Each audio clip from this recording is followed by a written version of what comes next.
সম্মানিত হাজিরিন, আল্লাহ তাআলা কোরআনুল কারীম সূরাতুত তাহরিমে তাদরিয়া আইয়ুহাল্লাযীনা আমানু আনফুসাকুম ওয়া আহলিকুম নারা। আল্লাহু আকবার বলেন। আল্লাহ তাআলা বলেন বান্দারে, ইয়া বান্দা তোমাদেরকে তোমাদের নিজেদেরকেও তোমাদের আহলবা অধীনস্থ যারা আছে তোমাদের ছেলে সন্তান তুমি নিজে বাঁচো।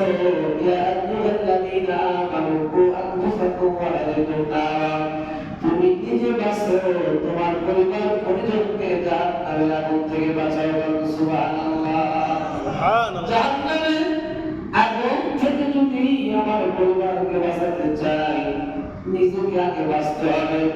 নিজের বাঁচাটা হলো আল্লাহর হুকুমকে মেনে নেওয়া আর শয়তানের হুকুম থেকে নিজেকে বাঁচিয়ে রাখা। কথা বলেন ঠিক কিনা? যদি নিজে বাঁচি তাহলে আমার পরিবার বাঁচবে। আমি যদি আল্লাহর রাসূলকে গোলামি না করি আমার পরিবার তো করবে না। করবে কি? আল্লাহ তাআলা বলেন বান্দারে, ওয়া মান বান্দা মান রায়া মিনকুম মুনকারান ফালিয়ুগাইয়িরহু বিয়াদিহি ফাইন লাম ইয়াসতাতি ফাবিলিসানিহি ফাইন লাম ইয়াসতাতি ফাবিকলবিহি ওয়া যালিকা আদআফুল ঈমান। আল্লাহু আকবার। আল্লাহ বান্দারে, তোমাদের মধ্যে থেকে যদি কেউ কোনো মন্দ কাজ থাকে তাহলে তার উচিত তার হাত দ্বারা অর্থাৎ শত্রু দ্বারা প্রতিহত করা। সুবহানাল্লাহ বলেন। কেউ যদি কোনো কাউকে গুনাহ করতে দেখে, একটা মুমিন একটা মুসলমান তার কাজ হলো তার হাত দিয়ে শক্তি দিয়ে এই গুনাহের কাজটাকে প্রতিহত করা। সুবহানাল্লাহ। আর আমি যদি দেখে চলে যাই যে তার কাছে কোনো আমার কোনো আশা যায় না, তাহলে কি হলো? ঘটনা কিন্তু আল্লাহ তাআলা এই বিষয়ে কোরআনুল কারীমে বান্দারে, ও আমার বান্দা, তোমার মুসলিম শরীফের মধ্যে আছে আল্লাহ হাবিব বলেন তোমার দায়িত্ব হলো কেউ যদি খারাপ কাজ করে তোমার মন দ্বারা, শক্তি দ্বারা, হস্ত দ্বারা, ক্ষমতা দ্বারা এই ব্যক্তিকে তুমি অনুরোধ করতে হবে, বাধা দিতে হবে। সুবহানাল্লাহ। যদি বাধা না দেন ওই ব্যক্তির আপনি সমান হয়ে গেলেন। আপনার কাজ করেন নাই কিন্তু না করে ওই ব্যক্তির মধ্যে আপনি গুণাগার হলেন। তার কারণ হলো আপনার শক্তি ছিল কিন্তু আপনি বাধা না দিলেন। কথা বলেন ঠিক কিনা? তাহলে কেউ যদি কোনো অন্যায় কাজ করে বাধা দেওয়ার দরকার আছে কিনা? বলেন। আল্লাহর হাবিব বলেন যদি তা না পারো, অর্থাৎ শক্তি দ্বারা যদি না পারো, তাহলে তার মুখের কথা দ্বারা প্রতিহত করা, মুখ দ্বারা প্রতিহত করা। যদি তাও না পারে তাহলে তার অন্তর দ্বারা প্রতিহত করা, অর্থাৎ উত্তর কাজের প্রতি অন্তরে প্রতিহত করার চেষ্টা করা। আর এটা সম্ভব, এটা হচ্ছে দুর্বলতার ঈমান। যদি শক্তি আছে আপনি বাধা করেন না, চিন্তা করলেন মনে মনে ঘৃণা করি, চলবে না। আপনার ঈমান দুর্বল আছে। কি আছে? ঈমান দুর্বল আছে। যদি শক্তি থাকে তাহলে তাকে প্রতিহত করা। সুবহানাল্লাহ বলেন।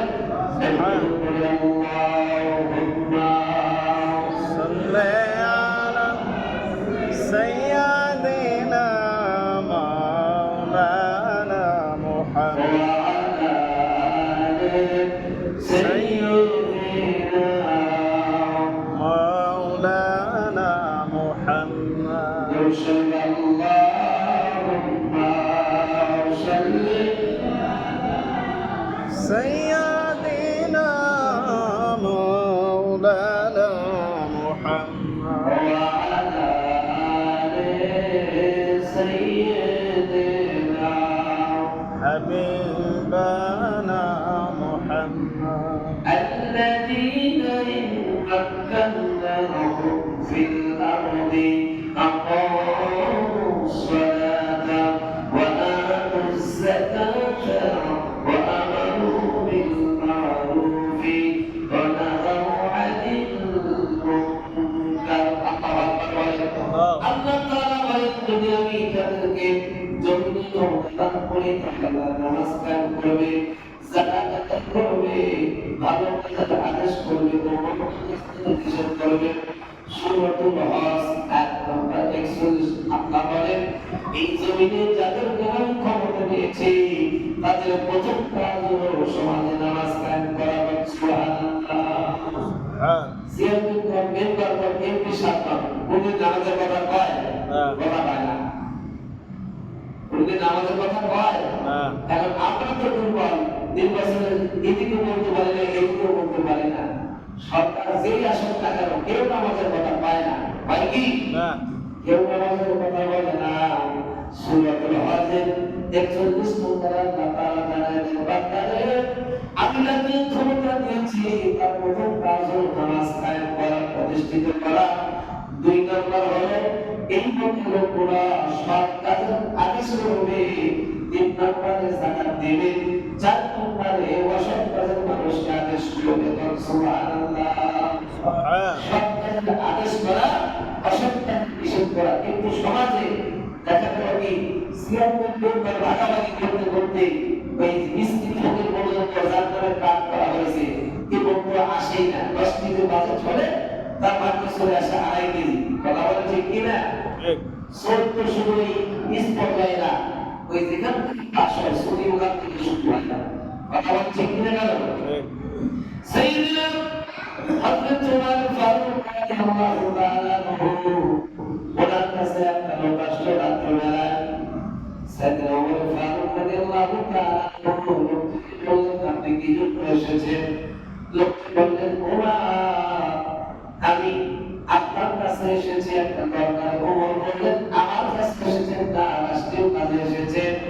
লোকটি বললেন আপনার কাছে এসেছি হযরত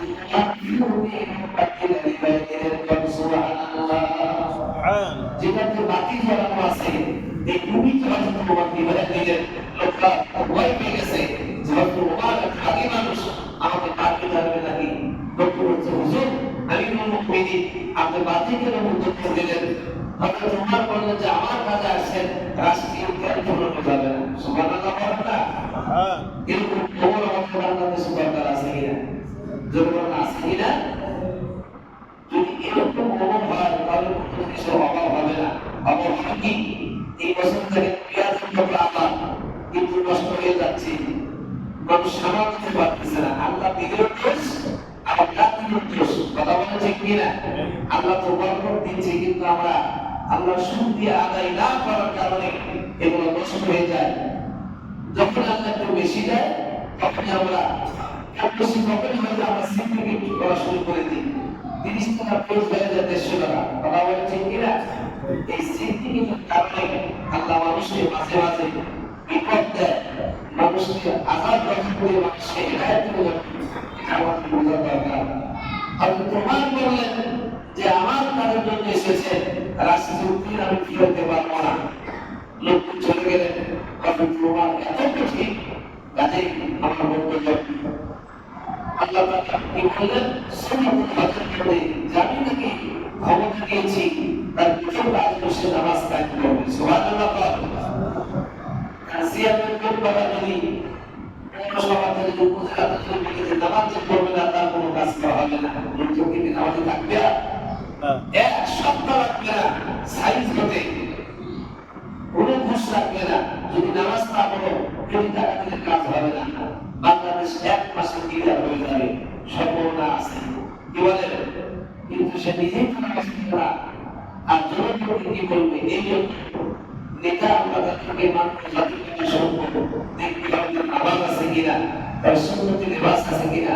আল্লাহ তাআলা আমাদের সকলকে হক্কানি আদায় করা আমাদের সাথে এবং নবী পাকের সুন্নাত তরিকায় কোরআন হাদিস মেনে বাকি জীবনটা যেন আমরা কাটাতে পারি। আল্লাহ তাআলা তৌফিক দান করুন। আমিন। আসসালামু আলাইকুম ওয়া রাহমাতুল্লাহি ওয়া বারাকাতুহু।